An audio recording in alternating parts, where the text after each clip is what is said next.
ಎಲ್ಲ ಗಣ್ಯರಿಗೂ ನಮಸ್ಕಾರ. ನನ್ನ ವಿಷಯ ಹರಿದಾಸ ಸಾಹಿತ್ಯ ಮತ್ತು ಆಡಳಿತ ನಿರ್ವಹಣೆ. ಸಾಮಾಜಿಕ ಶಿಸ್ತಿನ ವ್ಯವಸ್ಥೆಗಳ ಅಗಾರಗಳಿಗೆ ಅಂಕುಶ ಹಾಕಿ ಸಮಾಜವನ್ನು ಪ್ರಗತಿ ಪಥದಲ್ಲಿ ಕೊಂಡೊಯ್ಯಬೇಕಾದರೆ ನಿಯಂತ್ರಣಕ್ಕಾಗಿ ನಿರಂಕುಶಮತೆಯುಳ್ಳ ಪ್ರಶ್ನಾತೀತ ಅಧಿಕಾರವುಳ್ಳ ಸಮಷ್ಟಿಯಿಂದಲೇ ನಿರ್ಮಿತಗೊಂಡ ವ್ಯವಸ್ಥೆಯಿಂದ ಕಾಯ್ದೆ ಕಟ್ಟಳೆಗಳನ್ನು ನಿರೂಪಿಸಲು ಏಕಛತ್ರತ್ವ ಪ್ರಭುತ್ವ ಅಥವಾ ಪ್ರಜಾಪ್ರಭುತ್ವ ವ್ಯವಸ್ಥೆ ಚಾಲನೆಗೆ ಬಂತು. ಇದರಿಂದ ಸಮಾಜದ ಎಲ್ಲ ಸ್ತರಗಳಾದ ಸಾಮಾಜಿಕ, ಧಾರ್ಮಿಕ, ಆರ್ಥಿಕ, ನೈತಿಕವಾಗಿ ಸರ್ವಸಮ್ಮತ ಮತ್ತು ನ್ಯಾಯಯುತ ಆಡಳಿತ ನಿರ್ವಹಣೆಯ ಬೃಹತ್ ಯಂತ್ರ ವ್ಯವಸ್ಥೆ ಆವಿರ್ಭವಿಸಿ ಪ್ರಜಾಪೀಡನೆಯನ್ನು ನಿವಾರಿಸಿ ವ್ಯವಸ್ಥಿತ ಕಾಂತಿಯುತ ಸಹಬಾಳ್ವೆಗೆ ಏಕಘಟಕವಾಗಿ ಸುಸಂಘಟಿತವಾದ ರಾಜ್ಯ ವ್ಯವಸ್ಥೆಯ ಉಗಮ. ಪ್ರಾಚೀನ ಭಾರತೀಯ ಚಿಂತನೆಯಲ್ಲಿ ಈ ಪರಿಕಲ್ಪನೆಯು ಋಗ್ವೇದ, ಯಜುರ್ವೇದ, ಶುಕ್ರನೀತಿ, ದಂಡನೀತಿ, ನೀತಿ ಸಾರಗಳಲ್ಲಿ ಕಾಣಬಹುದು.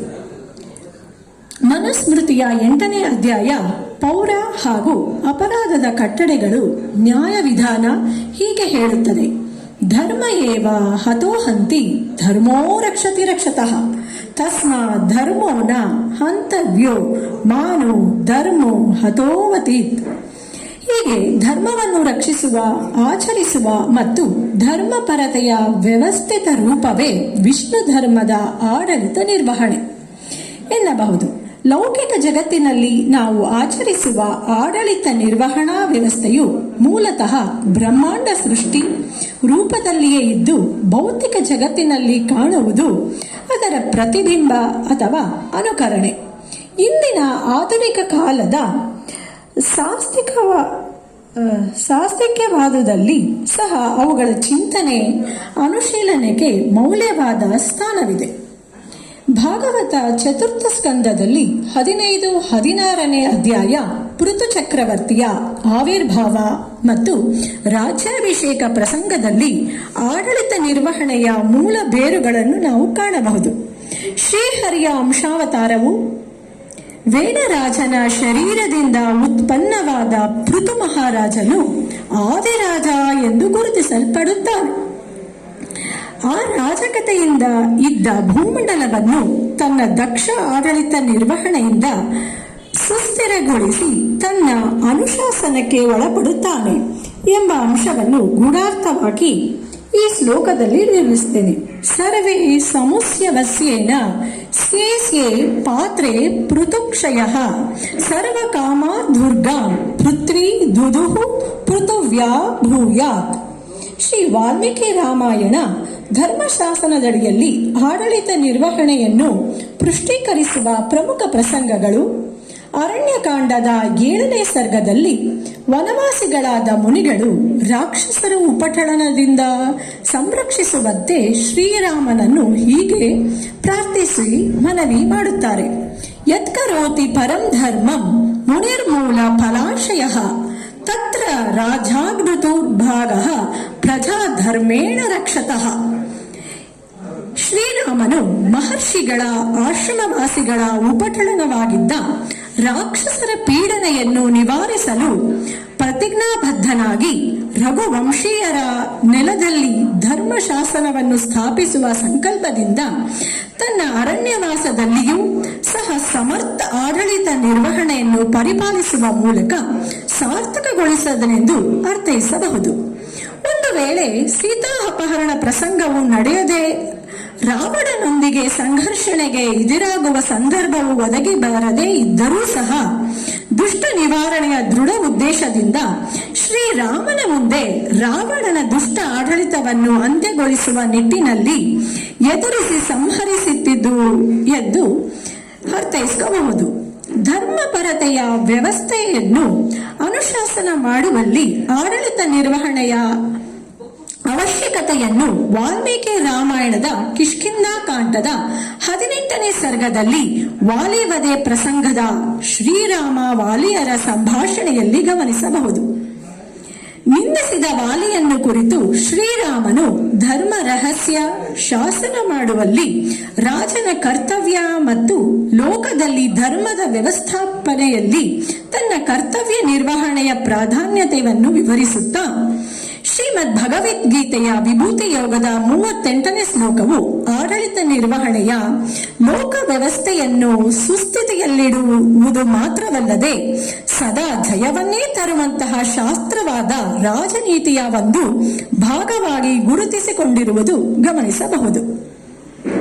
ದಂಡೋ ದಯತಾಸ್ಮಿ ನೀತಿರಸ್ಮಿ ಜಿಗೀಷತಾಂ ಮೌನಂ ಚೈವಾಸ್ಮಿ ಗುಹ್ಯಾನಾಂ ಜ್ಞಾನಂ ಜ್ಞಾನಾವತಾಮಹಂ. ಶ್ರೀಮದ್ ಭಗವದ್ಗೀತೆಯ ಶಾಂತಿ ಪರ್ವದಲ್ಲಿ ಬರುವ ರಾಜಧರ್ಮಾನುಶಾಸನ ಪರ್ವವು ಭಾರತದಲ್ಲಿ ಆಳವಾಗಿ ಪ್ರಜಾಪಾಲನೆಯ ಬೇರೂರು ರಾಜಧರ್ಮ, ಕ್ಷತ್ರಧರ್ಮದ ಶ್ರೇಷ್ಠತೆ ಮತ್ತು ರಾಜನೀತಿಯಲ್ಲಿ ಆಡಳಿತ ನಿರ್ವಹಣೆಯ ಮಹತ್ವವನ್ನು ಭೀಷ್ಮರು ಯುಧಿಷ್ಠಿರನಿಗೆ ಉಪದೇಶಿಸುವ ಇಂದ್ರ ಮತ್ತು ಮಾಂಧಾತರ ಸಂವಾದ, ದೈತ್ಯ ಸಿದ್ಧಾಂತದಲ್ಲಿ ತಾರತಮ್ಯ ಪ್ರಮೇಯವು ಬ್ರಹ್ಮಾಂಡದಲ್ಲಿ ಮಹಾವಿಷ್ಣುವಿನ ಮಹಿಮಾಮಿತೆಗಳನ್ನು ಗುರುತಿಸಲು 3 ಮಾಧ್ಯಮಗಳಲ್ಲಿ ನಾವು ಗುರುತಿಸಲ್ಪಡುತ್ತೇವೆ: ಅನಂತ ಜಡ ವಸ್ತುಗಳು, ಅನಂತ ಜೀವರಾಶಿಗಳು ಮತ್ತು ಅನಂತ ಪರಮಾತ್ಮನ ರೂಪಗಳು. ಈ ತಾರತಮ್ಯವು ಗುಣಾನುಸಾರವಾದ ಸ್ಥಾನ ವ್ಯವಸ್ಥೆ ಹಾಗೂ ಸರ್ವಕಾಲೀನ ಸಮಾಜದ ಅಭಿವೃದ್ಧಿಗೆ ಪೂರಕವಾದ ವ್ಯವಸ್ಥೆ. ಕಕ್ಷಾ ತಾರತಮ್ಯ ನಿರೂಪಣೆಯು ವಿಷ್ಣು ಪಾರಮ್ಯ ಮತ್ತು ಸರ್ವತೋಮತ್ಮದ ಅನುಸಂಧಾನ. ಹರಿದಾಸ ಸಾಹಿತ್ಯವು ದ್ವೈತ ಸಿದ್ಧಾಂತದಲ್ಲಿ ಪ್ರತಿಬಿಂಬಿತವಾಗಿರುವ ದ್ವೈತ ಸಿದ್ಧಾಂತದಲ್ಲಿ ಪ್ರತಿಬಿಂಬಿತವಾಗಿರುವ ಸನಾತನ ವೈದಿಕ ಧರ್ಮದ ಅನ್ವಯ ವಿಷ್ಣು ಧರ್ಮದ ಪರಿಷ್ಕೃತ ಆಡಳಿತ ಅಂಶಗಳಾದ ಪಂಚಭೇದ, ತಾರತಮ್ಯ ಕಕ್ಷೆಗಳನ್ನು ವಿಪುಲವಾಗಿ ಉದಾಹರಿಸಿ ಜನಸಾಮಾನ್ಯರಿಗೆ ತಲುಪಿಸುವಲ್ಲಿ ಹರಿದಾಸರಿಂದ ಭಕ್ತಿ ಆಂದೋಲನವು ಆರಂಭಗೊಂಡಿತು. ಹರಿದಾಸರ ಹಲವಾರು ಕೃತಿಗಳಲ್ಲಿ ವಿಷ್ಣು ಧರ್ಮದ ಸಾರವನ್ನು ಶ್ರೀಹರಿಯ ಅವತಾರಗಳ ಮೂಲಕ ಆಡಳಿತ ನಿರ್ವಹಣೆಯ ಅಥವಾ ನಿರ್ಣಯ ಶೈಲಿಯಲ್ಲಿ ನಿರೂಪಿಸಲಾಗಿದೆ. ಕನಕದಾಸರ ರಾಮಧಾನ್ಯ ಚರಿತೆಯಲ್ಲಿ ಶ್ರೀರಾಮನ ಧರ್ಮಪರತೆ ಮತ್ತು ಆಡಳಿತ ನಿರ್ವಹಣೆ ಅಥವಾ ನ್ಯಾಯದಾನದಲ್ಲಿ ಅಂಶಗಳನ್ನು ಗಮನಿಸಬಹುದು. ಸುರಮುನಿಗಳೆನಿತಿರಲು ಭೂಸುರರ ಸಂತೋಷಿಸಲು ಸಭಿಕರು ನೆರದೆಗಲಿಯನಿ ಬಾರಿನುತ ರಾಮನು ನೃಪ ನೆರೆಮೆಚ್ಚಿ ಕರೆದುಕೊಂಡನು ತನ್ನ ನಾಮದ ಧರೆಗೆ ರಾಘವನೆಂಬ ಪೆಸರ ನೆತ್ತಿ ವ್ರೀಹಿ ನಾಚಿದನು ಸಭೆಯಲ್ಲಿ ಶಿರವ ಭಾಗಿಸಿದ. ಶ್ರೀ ಜಗನ್ನಾಥದಾಸರ ಹರಿಕಥಾಮೃತ ಸಾರವು ಶ್ರೀಹರಿಯ ಅನಂತ ಪರಿಪೂರ್ಣತ್ವ, ಜಗತ್ ಸತ್ಯತ್ವ, ದೇವ ದೈವ ದಾನಾದಿ ಮನುಜರ ತಾರತಮ್ಯ, ಮೋಕ್ಷ ಸಾಧನೆಯ ಅಂಶಗಳನ್ನು ಒಳಗೊಂಡಿದ್ದು ಬ್ರಹ್ಮಾಂಡ ಪರಿಪಾಲನೆಯಲ್ಲಿ ಶ್ರೀಹರಿಯ ಆಡಳಿತ ನಿರ್ವಹಣೆಯನ್ನು ನಿರೂಪಿಸುತ್ತದೆ. ಭಾರತದ ಸಂವಿಧಾನದ ಭಾಗ 4 ಮೂಲಭೂತ ಕರ್ತವ್ಯಗಳ ಅನುಚ್ಛೇದನದಲ್ಲಿ ನಮ್ಮ ಸಮ್ಮಿಶ್ರ ಸಂಸ್ಕೃತಿಯ ಭವ್ಯ ಪರಂಪರೆಯನ್ನು ಗೌರವಿಸಬೇಕು ಮತ್ತು ಕಾಪಾಡಬೇಕು. ರಾಷ್ಟ್ರಾಧ್ಯಕ್ಷರ ಪರಮಾವಧಿಕಾರ, ಕಾರ್ಯಾಂಗ, ಶಾಸಕಾಂಗ, ನ್ಯಾಯಾಂಗ ಇವುಗಳ ಅಧಿಕಾರ, ಆಡಳಿತ ನಿರ್ವಹಣೆಯ ಮೂಲ ಆಶಯ, ಇತಿಮಿತಿಗಳು ಎಲ್ಲವೂ ವಿಷ್ಣು ಧರ್ಮ ಪ್ರೇರಿತ ರಾಜಧರ್ಮ ಅಥವಾ ರಾಜನೀತಿಯ ಪ್ರತಿಬಿಂಬ ಮತ್ತು ಅನುಕರಣೆಯೇ ಆಗಿದೆ. ಭಾರತೀಯ ಭಾಷೆಗಳು ಪ್ರಪಂಚದಾದ್ಯಂತ ಸಮೃದ್ಧವಾದ, ಅತ್ಯಂತ ವೈಜ್ಞಾನಿಕವಾದ, ಅತ್ಯಂತ ಸುಂದರವಾದ ಹಾಗೂ ಅತ್ಯಂತ ಅಭಿವ್ಯಕ್ತ ಸಾಮರ್ಥ್ಯವುಳ್ಳ ಭಾಷೆಗಳ ಸಾಲಿನಲ್ಲಿ ತಮ್ಮದೇ ಆದ ಮನ್ನಣೆಯನ್ನು ಪಡೆದಿದೆ. ನಮ್ಮ ಭಾಷೆಗಳಲ್ಲಿ ಪ್ರಾಚೀನ ಮತ್ತು ಆಧುನಿಕ ಸಾಹಿತ್ಯದ ದೊಡ್ಡ ಭಂಡಾರವೇ ಕಂಡುಬರುತ್ತದೆ. ಈ ಭಾಷೆಗಳಲ್ಲಿ ದೊರಕುವ ಚಲನಚಿತ್ರಗಳು, ಸಂಗೀತ ಮತ್ತು ಸಾಹಿತ್ಯ ಭಾರತದ ರಾಷ್ಟ್ರೀಯ ಅಸ್ಮಿತೆಯನ್ನು ಗತಕಾಲದಿಂದ ಬಂದು ಬಳುವಳಿಯಾಗಿದೆ. ಭಾರತದ ಜ್ಞಾನ ಎಂಬುದರ ಬಗ್ಗೆ ಅಡಿಯಲ್ಲಿ ಆಧುನಿಕ ಭಾರತ, ಅದರ ಯಶಸ್ಸು ಮತ್ತು ಎದುರಿಸುತ್ತಿರುವ ಸವಾಲುಗಳು, ಇವುಗಳ ಜೊತೆಯಲ್ಲಿ ಪ್ರಾಚೀನ ಭಾರತದ ವಿಚಾರವಾಗಿ ತಿಳುವಳಿಕೆ ಮತ್ತು ಕೊಡುಗೆ ಎಂಬುವುದನ್ನು ಸೇರಿಸಲಾಗುವುದು. ಇವುಗಳ ಜೊತೆಗೆ ಆಡಳಿತ, ರಾಜಕೀಯ ವ್ಯವಸ್ಥೆ, ಸಂರಕ್ಷಣೆಯಂತಹ ವಿಷಯಗಳು ಸೇರ್ಪಡೆಯಾಗುವುದು. ಶ್ರೀಮದ್ ಭಗವದ್ಗೀತೆಯ ಜ್ಞಾನ ವಿಜ್ಞಾನ ಯೋಗದ 7ನೇ ಶ್ಲೋಕವು ಜಗನ್ನಿಯಮಕನಾದ ಆಡಳಿತ ನಿರ್ವಹಣೆಯಲ್ಲಿ ಪ್ರಶ್ನಾತೀತ ಸಾರ್ವಭೌಮತ್ವ ಮತ್ತು ಅಸೀಮ ನಿಯಂತ್ರಣ ತತ್ವ,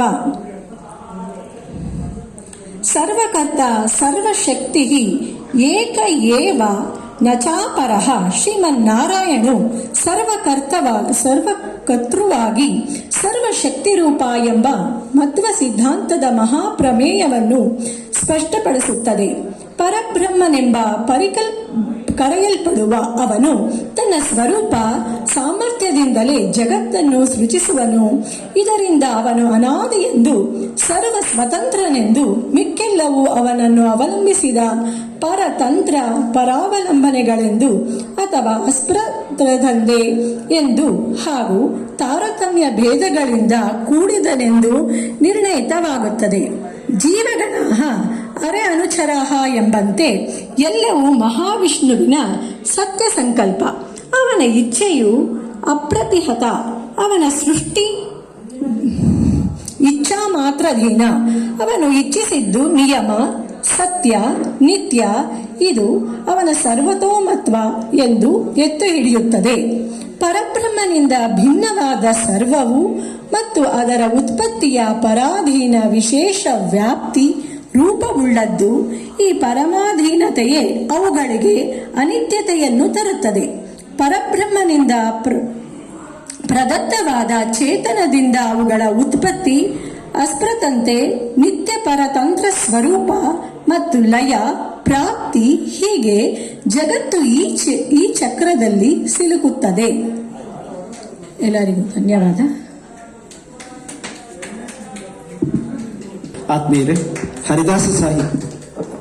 ಹರಿದಾಸ ಸಾಹಿತ್ಯದಲ್ಲಿ ಆಡಳಿತ ನಿರ್ವಹಣೆ ಎನ್ನುವಂಥ ವಿಷಯವನ್ನು ಕುರಿತಂತೆ ಶ್ರೀಮತಿ ಕೌಸಲ್ಯ ಮೇಡಮ್ ಅವರು ಪ್ರಬಂಧವನ್ನು ಮಂಡನೆ ಮಾಡಿದ್ದಾರೆ. ಅವರಿಗೆ ರಾಷ್ಟ್ರೀಯ ವೇದ ವಿಜ್ಞಾನ ಸಂಸ್ಥೆಯ ವತಿಯಿಂದ ಹೃತ್ಪೂರ್ವಕವಾಗಿರ್ತಕ್ಕಂಥ ಅಭಿನಂದನೆಗಳನ್ನು ಸಲ್ಲಿಸ್ತೇವೆ. ಹಾಗೆಯೇ ಸಭಾ ಅಧ್ಯಕ್ಷರು ಅವರನ್ನು ಗೌರವಿಸಬೇಕು ಅಂತ ಹೇಳಿ ಮನವಿ.